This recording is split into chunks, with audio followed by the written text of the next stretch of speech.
I'm an avid kayaker. I've been kayaking for about 16 years. And actually I started kayaking with HLC, the Henry Lakin Chillicothe kayak event that's 16 and a half miles. What happened with that is I did that in a canoe and decided after seeing the kayakers moving with much better ease, and it looked much fun, more fun I should say, than being in a canoe, I bought a kayak within a month of doing that event. So like I said, I've been kayaking for about 16 years. The next year, for more training and so forth, I went to the Door County Sea Kayak Symposium and brought my kayak, but it wasn't a sea kayak, so I ended up renting a kayak, taking lessons for 3 or 4 days, and then trying out even my instructor's kayak and decided to get a sea kayak. So it just kind of kept evolving.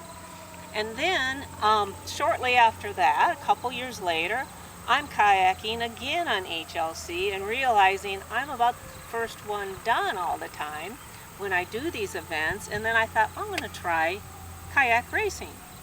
So my first kayak race I signed up for was a 20-miler on the Mississippi River. I talked to the organizer and he said, how old are you? And I told him I'm in my 50s. At that time, I was in my 50s. And he said, you know, we can't be waiting forever for you, and the volunteers can't be out there forever. You should just do the tour. And I'm like, no, I think I want to do the race.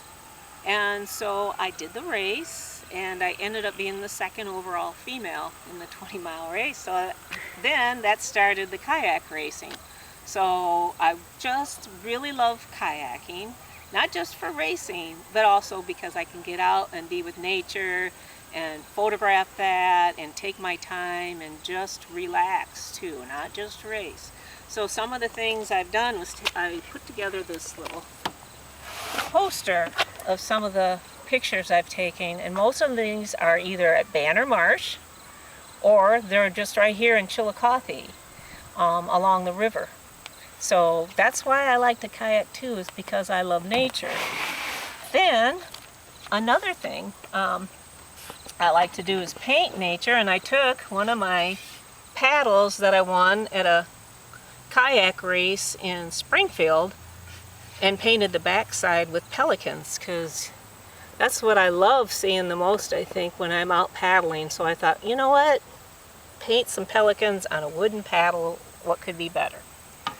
So that's a little bit about my background about kayaking. Oh, I also might want to point out, besides kayaking locally, I've kayaked in South Dakota, in Maine, in Georgia, in Pennsylvania, New Jersey, Florida, on and on and on. Several lakes, several rivers. Also in Italy with some friends along the Amalfi Coast. And again, I kayaked in the Galapagos, which is just off the equator, or on the equator I should say, but next to Ecuador, 500 miles from Ecuador, and also in Antarctica. So I definitely like to kayak, and I guess that's maybe the reason that they wanted me to make a presentation about kayaking. Plus, I'm an instructor. I took the ACA kayak instructing course about 4 years ago down in Georgia. It's a 3-day long course. So I like to share how to kayak and why I like to kayak and so forth with you today. Anyway, one of the first things I do before I go kayaking is always check the weather to make sure, that's for safety. Make sure that the weather is going to be nice, no storms are going to be approaching, and there's not a lot of wind. Because if there's a lot of wind, it's not a good day to be out kayaking. So that's one of the things I do. And then dressing. I dress in case I go in the water. So I wear something I could actually swim in if necessary. So a lot of your running clothes, or maybe your lightweight biking clothes, and maybe even if you're a hiker, some of your lightweight hiking shorts might work kayaking. Definitely don't wear sweatpants. Definitely don't wear jeans out kayaking. I've seen that and it's like, oh, kind of scares me. So that's what I do for clothes. Plus, I typically wear a hat for sunblock, and they have one specifically made for putting your ponytail through. And so this helps a lot for sunblock. Or I'll wear a hat like this that has a veil that also helps with the sunblock. Then on my hands, I'll wear kayaking gloves, and that also helps to block the sun from your hands and also keeps you from getting blistered while you're kayaking if you're going to be going for a while. The other thing is, these go on my glasses. They hook to the glasses. So if you do go in, hopefully it still stays on your head, your glasses. If not, they'll float. And you'll see them. They won't sink to the bottom. So that helps.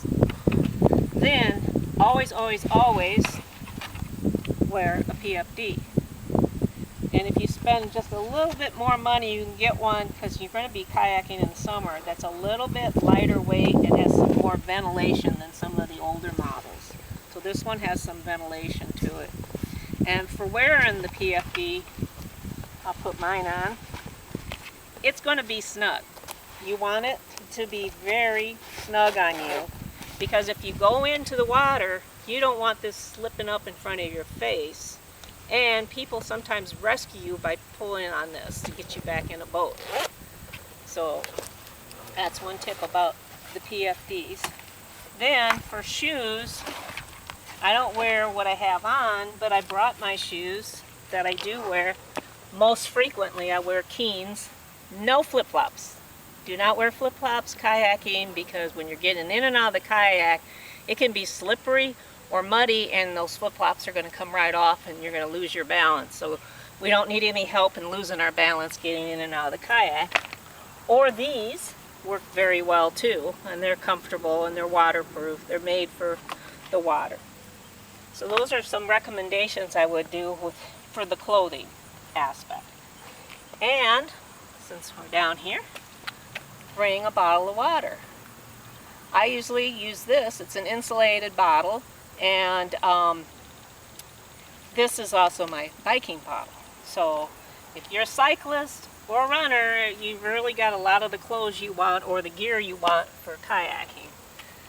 The other additional thing is, if you're going to be gone a long time, they have insulated bags that you can put the hiking bottle water in there with the tube.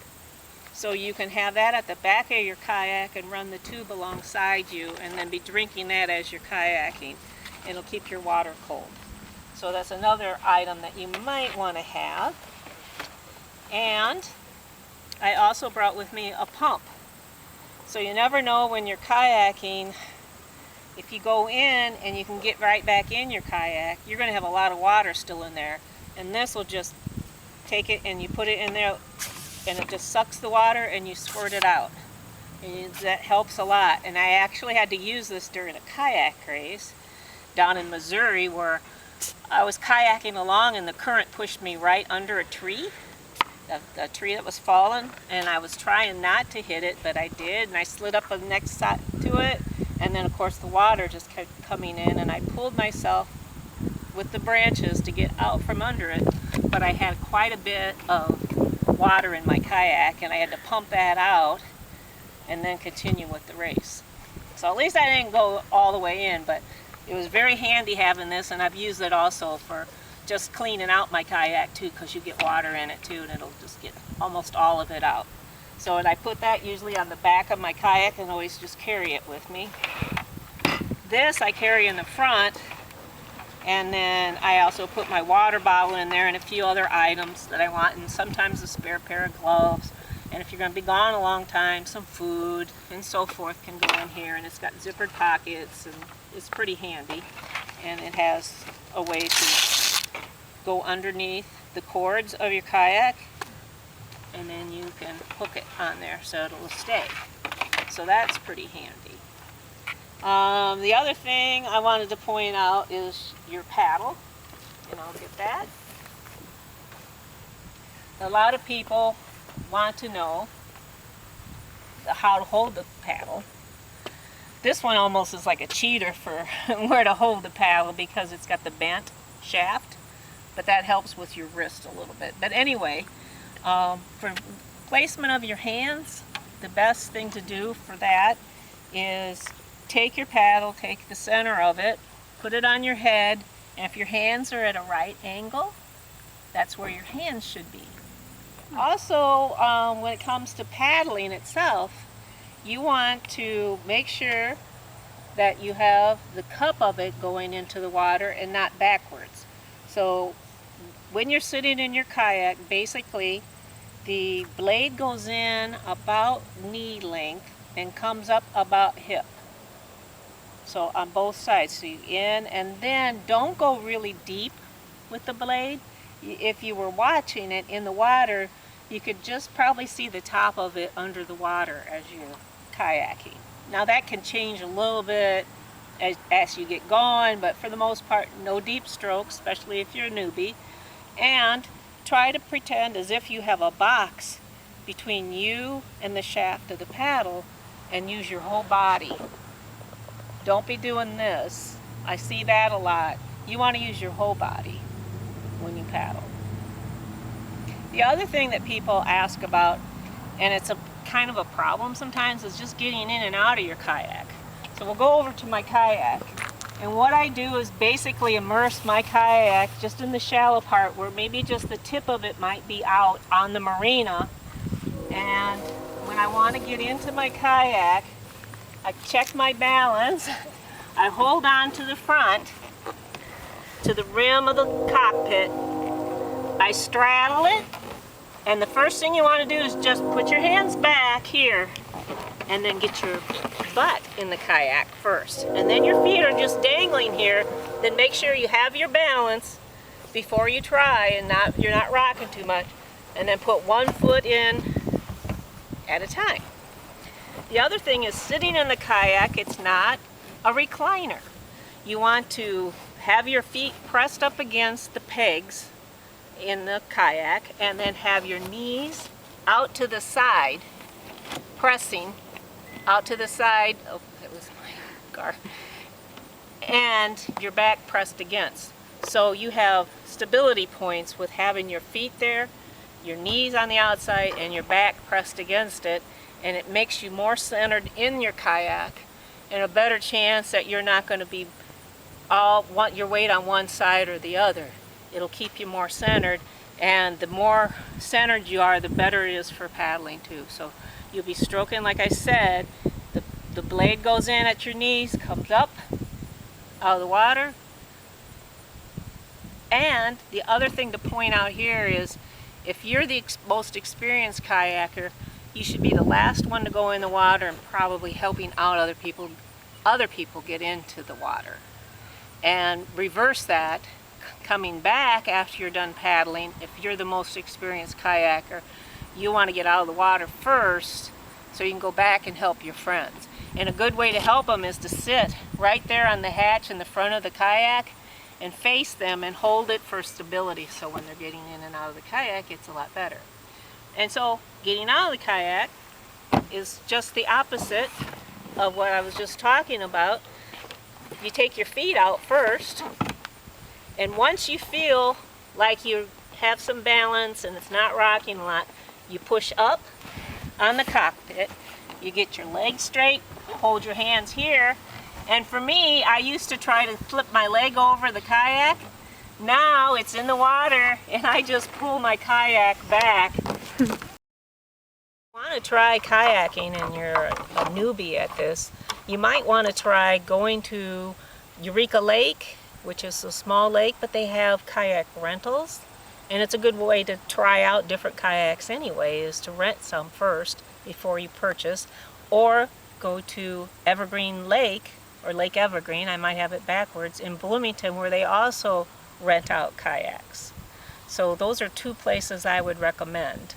Or if you have a friend who has a kayak that you can use, possibly Banner Marsh.